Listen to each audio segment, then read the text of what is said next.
오늘 우리가 함께 나눌 말씀 열왕기상 9장 10절부터 28절까지의 말씀입니다. 열왕기상 9장 11절부터 29절까지 9장 죄송합니다. 열왕기상 9장 10절부터 28절까지 우리 한 절씩 교독하겠습니다.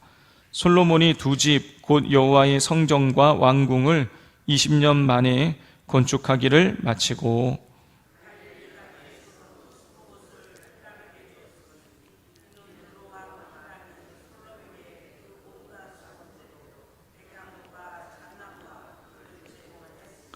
히람이 두로에서 와서 솔로몬이 자기에게 준 성읍들을 보고 눈에 들지 아니하여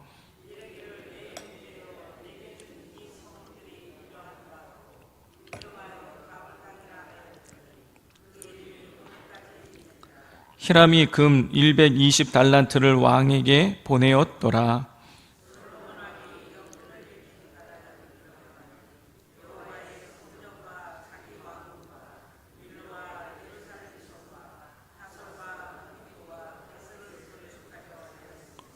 전에 애굽왕 바로가 올라와서 게셀을 탈취하여 불사르고 그 성읍에 사는 가나안 사람을 죽이고 그 성읍을 자기 딸 솔로몬의 아내에게 예물로 주었더니 또 바알락과 그 땅에 들에 있는 다드몰과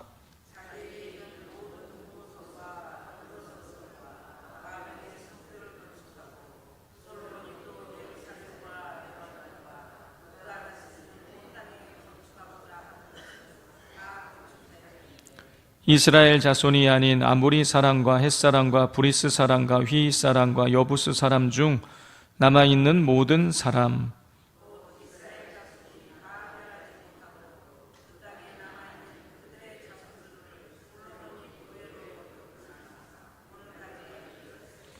다만 이스라엘 자손은 솔로몬이 노예를 삼지 아니하였으니 그들은 군사와 그 신하와 고관과 대장이며 병거와 마병의 지휘관이 됨이었더라.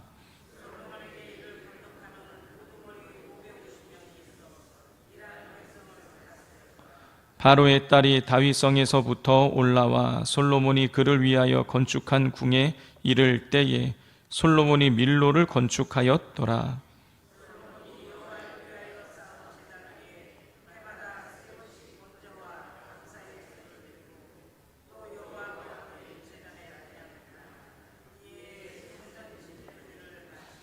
솔로몬 왕이 에돔 땅 홍해 물가의 엘록 근처 에시온 게벨에서 배들을 지은지라.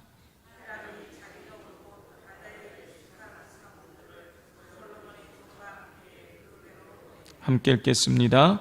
그들이 오빌에 이르러 거기서 근 420달란트를 얻고 솔로몬 왕에게 가져왔더라. 아멘. 어제 우리는 성전과 왕궁을 완성한 솔로몬에게 하나님께서 순종할 때 받는 복과 불순종할 때 받는 징계에 대해서 말씀하시는 내용을 우리가 살펴보았습니다.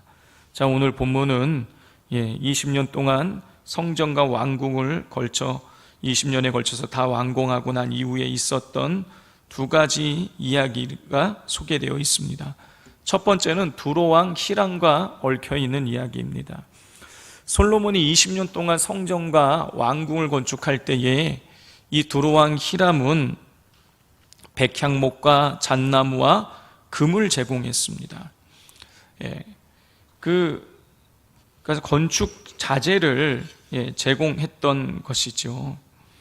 자, 이 11절을 보면 갈릴리 땅에 중간에 보면 이는 두로왕 히람이 솔로몬에게 그 온갖 소원대로 백향목과 잣나무와 금을 제공하였습니다. 그랬어요. 이 두로왕 히람은요, 이 솔로몬이 원하는 대로 백향목과 잣나무와 그 필요한 재료들을 건축 재료들을 다 공급했어요. 자, 마음껏 솔로몬이 원하는 대로 제공을 했습니다. 자, 그런데 솔로몬은 그에 대해서 이제 보답을 하게 되는데 11절 앞부분을 보면은 갈릴리 땅의 성읍 20곳을 히람에게 주었으니 이렇게 되어 있어요. 솔로몬은 성읍 20곳을 히람에게 담례로 주었습니다. 자, 그런데 12절을 같이 한번 읽어보겠습니다. 히람이 두로에서 와서 솔로몬이 자기에게 준 성읍들을 보고 눈에 들지 아니하여. 눈에 들지 않았어요. 이 두로 왕 히람은 솔로몬이 마음껏 원하는 대로 모든 걸 다 제공했는데, 반대로 솔로몬은 성 20곳을 제공했는데 상대방의 눈에 차지 않았어요. 상대방의 성에 차지 않는 땅을 선물로 준 것이죠. 그래서 그 다음 절을 보면은 히람은 솔로몬이 준 지역의 땅을 뭐라고 불렀습니까? 가불 땅이라고 이렇게 부르는 것을 보게 됩니다. 가불. 자, 이 가불이라는 것이 정확하게 무슨 뜻인지는 우리가 알 수가 없습니다.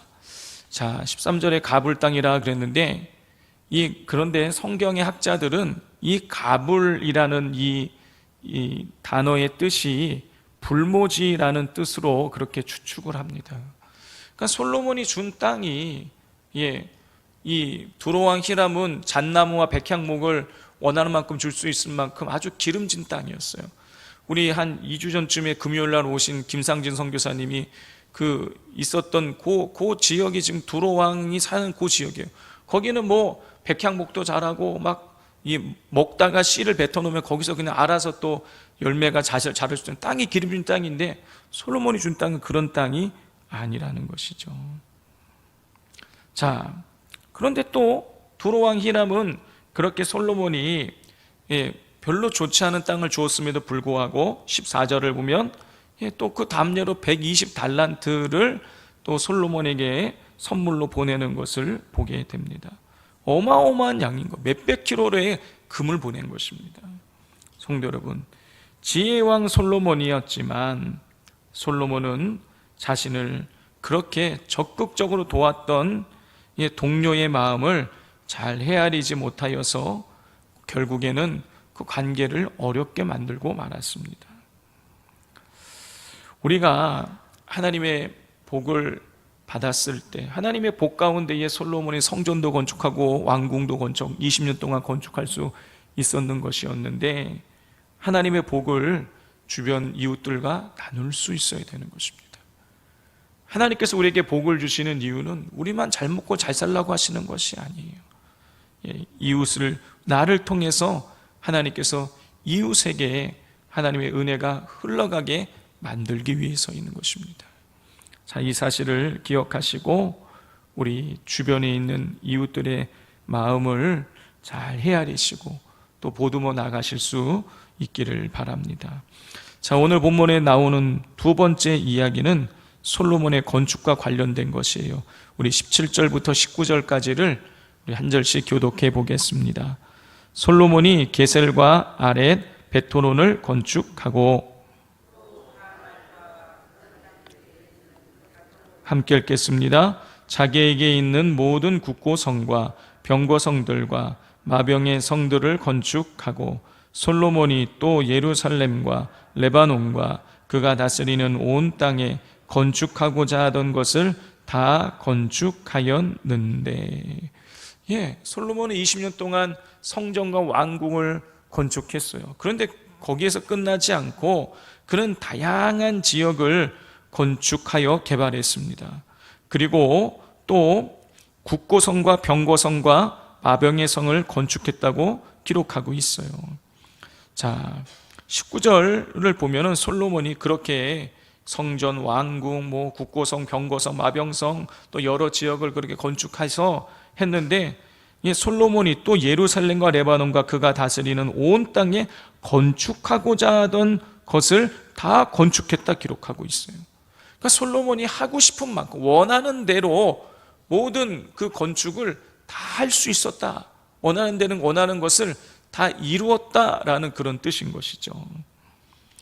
자, 성도 여러분, 솔로몬이 원하는 대로 성전도 건축하고 왕궁도 건축하고 국고성, 마병성, 병거성도 건축하고 그리고 여러 지역에 있는 땅들을 또 건축하고, 여러분 이건 뭘 의미하는 것입니까? 하나님께서 솔로몬에게 엄청난 은혜를 부어주셨다, 그런 뜻인 거예요. 여러분, 건축하기 위해서는요, 절대적인 왕권의 힘이 있어야 되는 것입니다. 그래야 백성들을 동원해서 건축을 할 수 있잖아요. 또 막대한 그런 물질이 있었다, 그런 뜻인 거예요. 이 물질이 있어야 또 이 건축을 할 수 있는 것 아닙니까? 하나님께서 결론적으로 이 솔로몬이 원하는 것만큼 건축을 다 할 수 있었다는 뜻은 무슨 뜻이냐면, 하나님께서 솔로몬에게 엄청난 은혜를 부어주셨다, 그런 뜻인 거예요. 자, 그런데 여러분, 지금 우리가 이 19절 말씀을 읽어보면 솔로몬이 하나님께서 부어주신 그 은혜를 잘못된 방향으로 쓰고 있다라는 것을 우리가 엿볼 수가 있어요.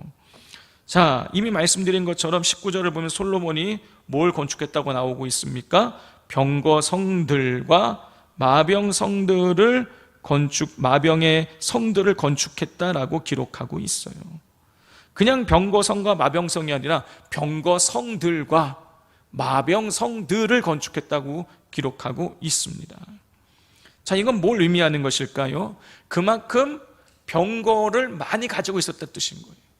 지역 곳곳에 병거를 많이 가지고 있어요. 우리가 나중에 뒷부분을 읽으면 알 수 있겠지만 솔로몬이 애굽에서 병거를 수입해다가 주변 나라들에 팔아먹는 것을 보게 돼요. 엄청난 양의 병거를 솔로몬이 수입해서 가지고 있었어요. 또 말들도 많이 가지고 있었습니다. 자, 그런데요, 하나님은요, 왕들이 병거와 말들을 많이 가지고 있는 것을 하나님 원치 않으셨어요. 신명기 17장 14절부터 20절의 말씀을 읽어보면 하나님께서 이스라엘 백성들이 왕을 요구할 때에 어떤 사람이 왕이 되어야 할 것인가에 대한 그 기준을 얘기하시는데, 가장 먼저 왕에게 요구하시는 것이 뭐였냐면은 병마를 많이 두지 말라는 거예요. 병거와 그리고 말을 왕이 많이 갖지 말아라. 이게 하나님께서 왕의 기준을 제시할 때 가장 먼저 제시해 주신 것이었어요. 왜 그랬을까요? 병거와 마병은요, 힘을 상징하는 거예요.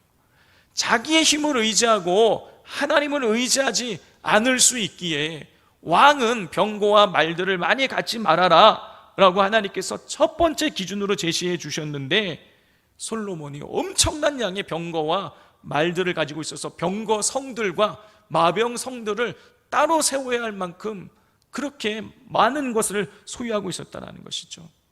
그 다음에 신명기 10장에 보면은 두 번째로 금하신 것이 있는데, 그 뭐냐면은 금을 많이 갖지 말라는 것이었어요. 물질을 의지하지 말라는 그런 뜻인 것이죠. 자, 그런데 우리 28절 말씀 같이 한번 읽어보겠습니다. 시작. 그들이 오빌에 이르러 거기서 금 420달란트를 얻고 솔로몬 왕에게로 가져왔더라. 솔로몬 왕은요, 배를 만들어 가지고요, 에시온게벨이라는 곳에서 배를 만들어 가지고 무역을 통해서 엄청난 양의 금을 가지고 들어오게 됩니다. 성도 여러분, 솔로몬이요, 지금 잘 나가고 있어요. 하나님의 은혜 가운데에 지금 승승장구하고 있는 겁니다. 막힘이 없는 거예요. 자기가 원하는 모든 것을 다 이룰 수 있을 만큼의 막강한 힘을 하나님께서 주셨어요. 그런데 지금은 아무 문제가 없어 보이는데 나중에 보면 어떻게 됩니까? 이 조금 삐뚤어져 있었는데 이 조금 삐뚤어진 것 때문에 완전히 솔로몬이 나중에 우상 숭배하지 않습니까? 하나님에 대한 마음이 조금 삐뚤어졌는데 그 삐뚤어진 것이 지속되다 보니 처음에 삐뚤어진 거 얼마 안 되지만 시간이 지나면 이렇게 돼버리는 거죠. 성도 여러분, 영적으로 우리가 작은 것 하나가 삐뚤어지게 되면 결국 다 타락하게 되는 것입니다. 이 사실을 기억하시고 하나님 앞에서 우리가 작은 것 하나, 영적으로 나에게 삐뚤어진 것이 없는지, 이 정도 죄는 괜찮지 않을까? 이 정도쯤은 괜찮지 않을까? 이렇게 생각하는 것까지 우리가 꼼꼼하게 잘 챙겨서 영적으로 우리가 바르게 잘 세워져야 할 수 있어야겠습니다. 이 시간 같이 우리 기도하기를 원합니다. 이 시간 기도할 때에 하나님, 우리가 혹이라도 영적으로 삐뚤어져 있는 모습들은 없습니까?